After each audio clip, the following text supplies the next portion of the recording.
ప్రియమిత్రులకు నమస్తే అండి. ఇంతకుముందు వీడియోలో వృద్ధాశ్రమాలు అందులోని అనాథ ఒంటరి వృద్ధులను చూశారు కదా. వారితో దీనగాథ అయితే అనాథ పిల్లల పరిస్థితి మరీ దయనీయం అండి.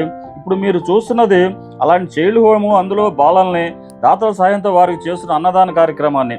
ఓల్డ్ ఏజ్ హోమ్లో జీవితంలో అన్నీ చూసి వయసు అయిపోయి చర్మాంకులో ఉన్న వృద్ధులను చూశారు కదా. అయితే ఈ అనాథ బాలలు ముందు ముందు ఎంతో భవిష్యత్తు ఉన్నవాళ్ళు కదండి. పాపం తల్లిదండ్రులు ఇద్దరు లేక ఉన్న పిల్లల్ని కనేసి రోడ్ల మీద వదిలేసానో, తల్లిదండ్రులు ప్రమాదంలోనో లేక ఆత్మహత్య చేసుకుంటేనో రోడ్డును పడ్డ ఈ బాలలు అందరూ పేద కుటుంబాల నుంచి వచ్చిన కదండి.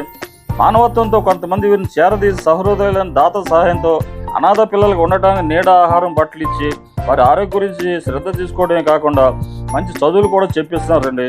మరి మనం కూడా మనకు చేతనైన సాయం చేద్దామా? మరో మంచి వీడియోతో మిమ్మల్ని కలుస్తాను. అంతవరకు సెలవు. నమస్తే అండి.